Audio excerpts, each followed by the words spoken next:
d'une civilisation une civilisation islamique qui n'a pas de marchologie.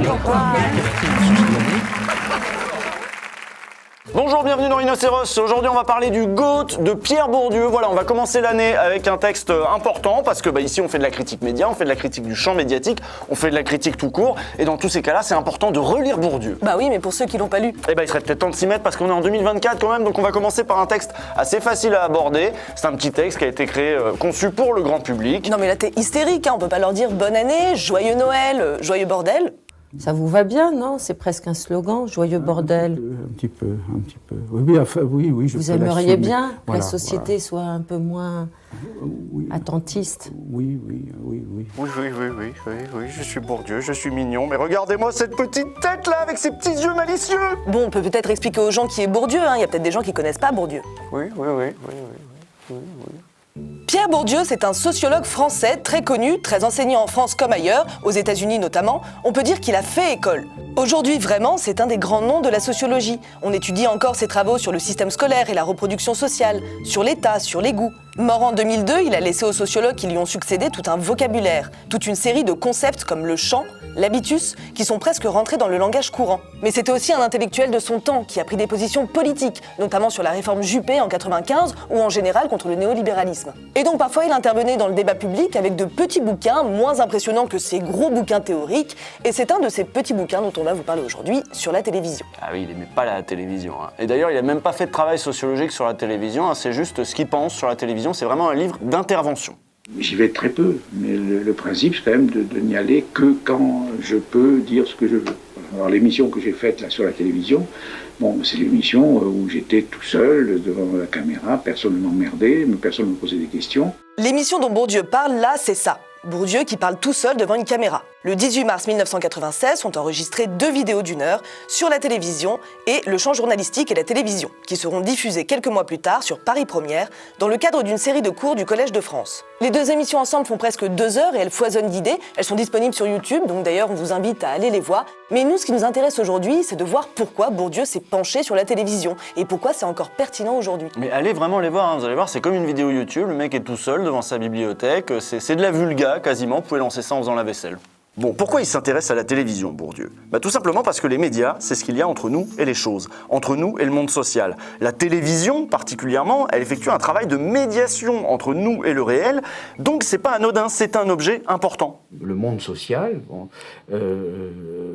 est décrit, prescrit par la télévision. La télévision devient en quelque sorte l'arbitre de l'accès à l'existence sociale et politique. Bon, mais est-ce que c'est toujours vrai, ça ? Est-ce que la télévision a toujours cette place centrale dans le monde social ? Parce qu'on pourrait se dire, tout a changé aujourd'hui, il y a les réseaux sociaux, il y a Facebook, les jeunes ils sont sur leur TikTok, gna. Et puis même, la télévision, elle a beaucoup changé depuis les années 90. Par exemple, aujourd'hui, on a les chaînes d'information en continu, les gens la regardent en replay de plus en plus. Oui, mais ils la regardent toujours. Et d'ailleurs, même si sur Internet on essaie de vous proposer autre chose, est-ce que c'est pas toujours de la télévision finalement ? Je vais être honnête, regardez Backseat, regardez La France a peur. C'est un plateau, il y a des gens qui parlent, des animateurs, des chroniqueurs, des invités. C'est pas n'importe qui parle et on n'y dit pas n'importe quoi. Quelque part, c'est encore de la télévision. D'ailleurs, le monde d'Internet et le monde de la télé communiquent énormément. Regardez Hugo Décrypte qui a fini par arriver sur France 2 alors même que Samuel Etienne s'installait sur Twitch. Qu'est-ce qu'on regarde sur Twitter ou Facebook ? Eh bien, très souvent, ce sont des extraits d'émissions de télévision.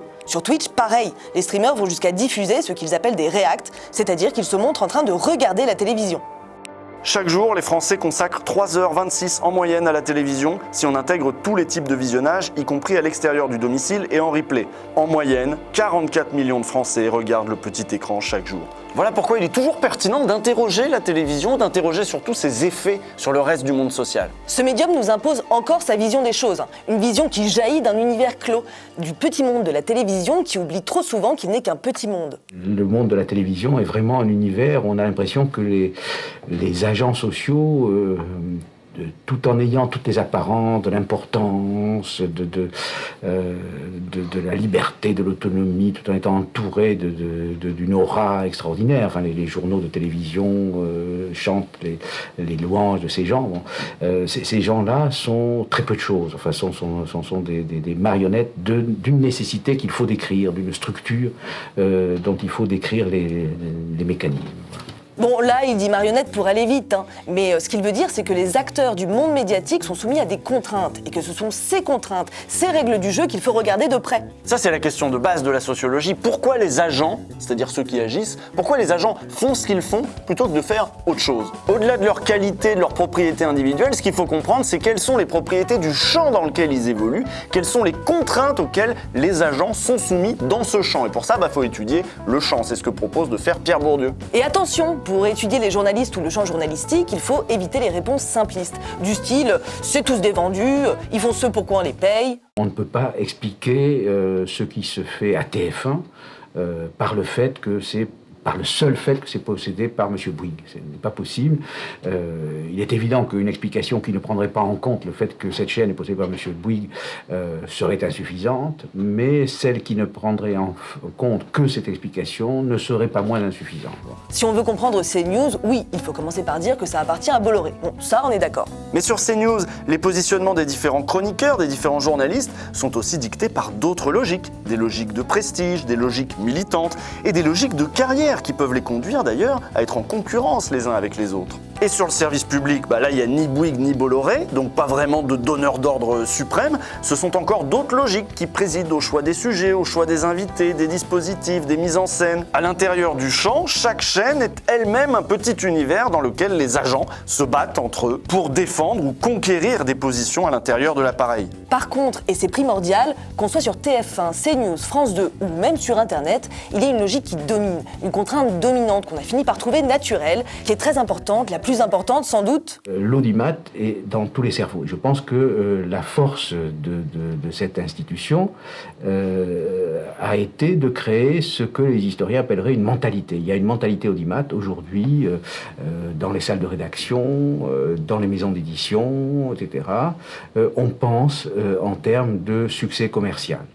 Parce qu'audimat, ça veut dire ça. Ça veut pas dire le succès démocratique, ça veut dire le succès commercial. Là voilà, c'est sans doute le plus important. Est-ce qu'une bonne émission, c'est avant tout une émission qui marche bien? Est-ce que les émissions qui marchent bien sont celles qui sont les plus utiles à la vie démocratique?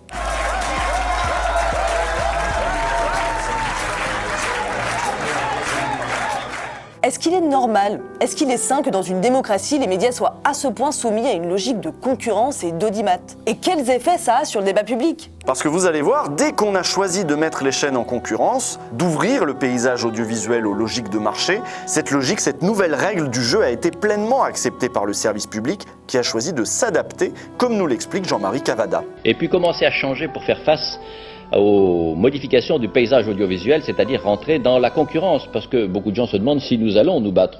Bien évidemment, il n'y a aucune raison de douter de cela. Oui, nous allons nous battre pour offrir aux spectateurs qui nous regardent, c'est-à-dire vous, et à ceux qui font le travail, c'est-à-dire nous tous ici, la meilleure place possible pour cette télévision publique dans l'audiovisuel français. Télévision publique, ça veut dire quelques missions spécifiques, sans doute, introduire de la qualité assez régulièrement, nous en avons le pouvoir, mais ça ne veut surtout pas dire sortir du champ de la concurrence. Donc tout le monde a fini par intégrer cette règle, celle de l'audimat, même nous, on regarde si nos épisodes ont bien marché ou pas. C'est devenu la mesure ultime. On a même parfois tendance à penser que c'est le nec plus ultra de la démocratie, en fait. Si les gens aiment bien, c'est que c'est bien. Et si vous critiquez des programmes qui marchent bien, c'est que vous n'êtes pas démocrate. Et c'est le premier paradoxe. Au nom de cette règle qui semble démocratique, on peut en être amené à accepter des programmes ou des dispositifs qui sabordent les fondements même de la vie démocratique. TPMP est une des émissions qui parle le plus des audiences et qui assume de se focaliser que là-dessus. Ça guide tous les choix de l'émission, minute par minute, ce qui est complètement dingue, alarmant même. Et quand il n'y a que l'audience qui compte, eh bien on donne de l'espace à ceux qui diront les choses les plus spectaculaires, les plus provocantes, les plus terribles. Aujourd'hui, je vous le dis, Éric Zemmour, c'est un booster d'audience et c'est vrai que dès qu'il arrive sur un plateau, on sait que l'audience va décoller et c'est bon, voilà, on le sait parfaitement. Ce règne de l'audience qui guide les programmateurs de télévision explique en partie pourquoi les personnalités d'extrême droite ont autant droit à la parole. Et oui, l'audimat a parlé. Si ça marche à la télé, c'est que ça correspond à ce que veulent entendre les gens, donc c'est bien, c'est démocratique. C'est ce que Bourdieu expliquait lors d'une émission sur une télévision catalane en 1998. À l'époque, le bon client, celui qui faisait de l'audience, c'était le vieux Le Pen. La télévision a une grande responsabilité dans la montée de l'extrême droite. Bon, c'est évident, comme Le Pen est un personnage qui fait des parts de marché. Bon, alors, c'est une bête de télévision, comme on dit. Là, c'est intéressant, parce qu'on est 30 ans après, et que les mêmes causes produisent les mêmes effets. Et là, c'est très intéressant parce que c'est cette permanence des choses qu'il faut interroger. Parce qu'en 30 ans, le monde, regardez-le autour de vous, il n'a pas tellement changé. Les bourgeois dominent toujours le monde économique et politique, les travailleurs vont toujours travailler, les politiques mènent à peu près les mêmes réformes. Et si le monde a si peu changé, c'est aussi parce que les médias, qui ont cette place centrale, ont permis la reproduction de l'ordre social. Prenons le journal télé par exemple. Lui non plus, il n'a pas trop changé, mais s'il ne permettait pas cette pérennité, cette stabilité, cette tranquillité pour les dominants, s'il s'y passait des choses extraordinaires, s'il montrait le monde autrement, bref, s'il était subversif, il n'y aurait plus de journal télé. Si donc ce produit très étrange qu'est le journal télévisé, on continue, sans que les gens qui financent, les gens qui ont le pouvoir, etc., aient tellement à intervenir, c'est parce que les lois sociales de fonctionnement de l'univers dans lequel ça se produit font que ça convient à tout le monde, ça ne bouge rien, ça ne touche rien, ça confirme des choses déjà connues, voilà. Ça laisse en place les structures mentales. Et ça, c'est très important, ça ne chahute pas. Et il y en a d'autres qui sont toujours là depuis 30 ans, ce sont les fast thinkers, comme disait Bourdieu. Nous, aujourd'hui, on dirait les toutologues, les experts de plateau. Ces éditorialistes, capables de parler de tout et qui disent donc n'importe quoi. Ces bons clients qui, justement, ne vont pas bousculer les structures mentales. Bon, vous voyez très bien de qui on parle, hein. Bourdieu les déteste, justement. Parce que lui, il vient du monde universitaire, un monde dans lequel, pour dire des choses, on prend du temps, pour dire des choses vraies, des choses justes, des choses étayées. Et ce monde, le monde universitaire, n'a jamais vraiment trouvé sa place à la télévision. La télévision a ses règles. Elle doit donner les apparences du pluralisme, organiser des débats, parce que ça fait démocratique. Et même dans les émissions où les vrais intellectuels pourraient avoir une place, eh bien ils se retrouvent mis en concurrence avec les bavardeurs de plateau. Ils se retrouvent contraints par le temps, par l'animateur, à n'exprimer que des fragments de raisonnement, aussitôt relativisés par un charlot en face, qui va asséner lui avec aplomb des idées rapides et prémâchées, bref, des lieux communs qui prennent pourtant l'apparence du bon sens. Et puis certains intellectuels sérieux, certains universitaires vont comprendre quelles sont les contraintes de la télé et les intégrer. Ils vont comprendre comment il faut parler et surtout de quoi il faut parler si on veut être invité à la télé. Les lois de la télévision ont des répercussions sur tous les champs. Et ça, c'est très important. Les médias ont une place si centrale dans notre vie collective que leurs normes ont des effets sur toute la société. La télévision starifie, selon ses critères. Elle starifie les politiques, les intellectuels, mais aussi les cuisiniers maintenant, ou les agents immobiliers. Et ces vedettes vont devenir des modèles qui vont à leur tour en inspirer d'autres. Si on veut exister dans le monde social, il faut exister à la télévision, donc se plier à ses contraintes. Et actuellement, je pense que tous les champs dans lesquels se produit quelque chose, enfin de la littérature, de la science, du droit, etc., tous ces champs sont soumis à la contrainte structurale du champ journalistique, donc pas de tel ou tel journaliste, hein, et cette contrainte structurale a des effets systématiques très équivalents dans tous les champs. Alors je vais donner quelques exemples. Qu'est-ce que je veux dire ? Bon, donc le champ journalistique agit en tant que champ, en tant que pouvoir structuré sur les autres champs, et autrement dit, un champ lui-même de plus en plus dominé par la logique commerciale impose de plus en plus ses contraintes aux autres univers. Si la recherche se plie à la logique commerciale, alors c'est tout le champ de la connaissance qui va muter, qui va devoir s'adapter à des objectifs mercantiles. Ceux qui acceptent de suivre les règles du jeu seront invités en plateau, accepteront un dispositif qui ne permet pas la pensée et vont, d'une façon ou d'une autre, vouloir se mettre en valeur puisqu'on les fait rentrer eux aussi dans des stratégies de concurrence. La visibilité et la reconnaissance qu'accorde la télévision permet de recevoir des subventions par exemple, mais l'omniprésence à la télévision ne signifie pas une reconnaissance de ses pairs, bien au contraire. D'ailleurs, les philosophes ou les historiens coutumiers des plateaux sont souvent critiqués par leurs collègues pour leur manque de travail, leurs raccourcis. Et pourtant, vous, c'est cela que vous connaissez, c'est cela dont vous entendez parler. Et pour gagner cette visibilité qui donne accès à certains privilèges, il faut impressionner son auditoire, les journalistes en premier. Et les journalistes ne s'intéressent pas vraiment à ce qui ne change pas. Si vous voulez impressionner les journalistes, il faut leur parler de ce qui change. Alors même que, comme on vous le disait, globalement l'ordre social change assez peu d'une année sur l'autre. C'est cette permanence qui devrait nous interroger, c'est cette reproduction qu'on devrait problématiser. Or, dans le monde médiatique, ce qui ne change pas est considéré comme normal. C'est l'état des choses, c'est ainsi. Pas de quoi en faire un sujet aux 20h. Ce qu'on veut, c'est de la nouveauté. Ça fait très chic à la télévision, ça paye beaucoup de dire phénomène nouveau, inouï, mutation, révolution, etc. Bon. Ça fait bien quoi d'être le découvreur des choses que personne ne voit. Aujourd'hui, l'Internet, ça va changer. Bon, voilà. Alors il y a ça d'un côté, bon, et puis de l'autre, l'illusion du jamais vu, et puis l'illusion du toujours ainsi. Alors ça, c'est plutôt les sociologues conservateurs qui, vous savez, rien de nouveau sous le soleil, il y a toujours des dominants et des dominés, des riches et des pauvres, etc. Bon, voilà. Alors, c'est toujours très difficile, et d'autant plus difficile que la comparaison entre les époques était extrêmement difficile. Quand on compare de structure à structure, c'est très compliqué, il y a tellement de paramètres, etc. Bon. Donc on risque toujours de se tromper et de décrire comme quelque chose d'inouï, quelque chose de banal, etc. Bon, simplement par inculture. Alors ça, c'est un des gros problèmes aussi, c'est que on peut ignorer simplement qu'une chose qu'on croit extraordinaire. Bon, c'est pour ça que les journalistes sont très dangereux, comme ils sont pas toujours très cultivés historiquement.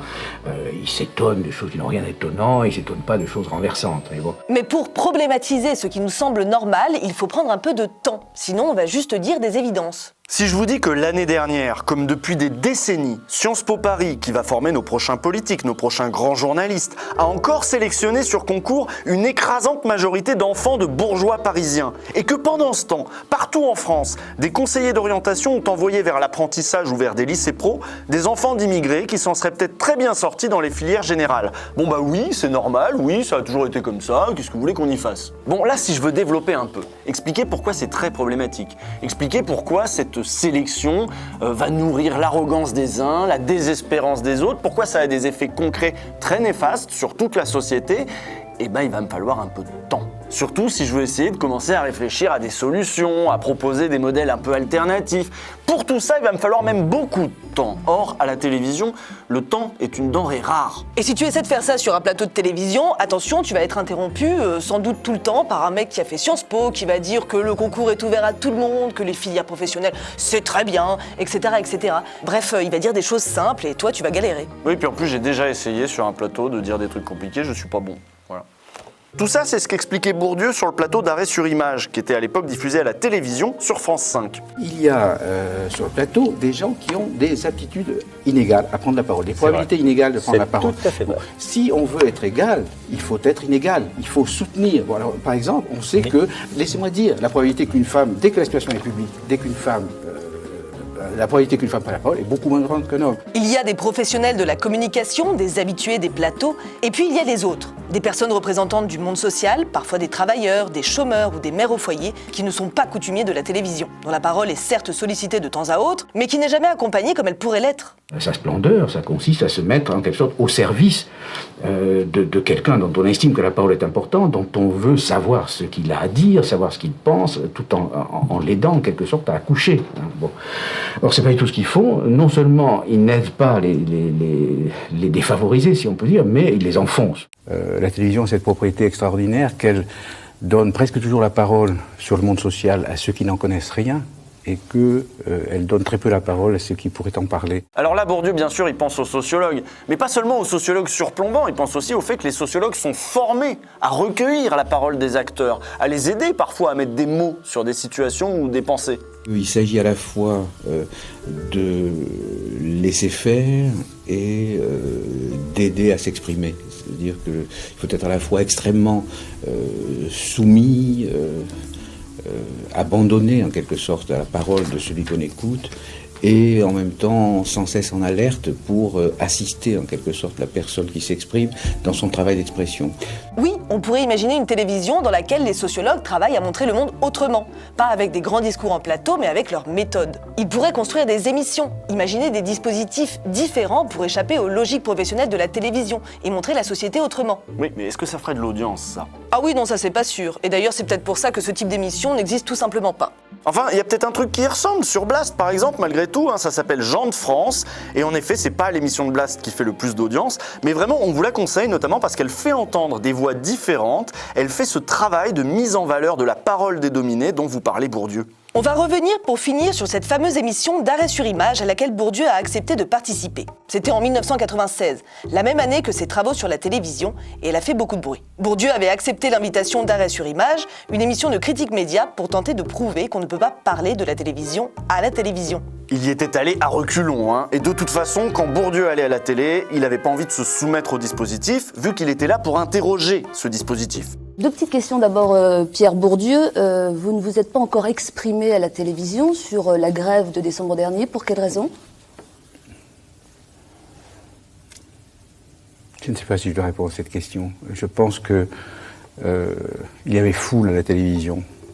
Bon alors là, Pascal Clark, elle devait pas s'attendre à une réaction comme ça, hein. C'est peu habituel. Long silence, sourire, le mec veut pas répondre, il interroge le fait qu'on lui pose même la question, enfin, il est venu pour faire chier. Hein. En face de lui, il avait quand même 4 journalistes accomplis, donc c'était du 4 contre 1, mais il avait accepté pour prouver en plateau que ce qu'il explique dans son bouquin sur la télévision se démontre facilement. Le dispositif du plateau télé contradictoire, qui a toutes les apparences du dispositif démocratique, est en fait un dispositif verrouillé, dans lequel on ne peut rien dire, et surtout pas sur la télévision.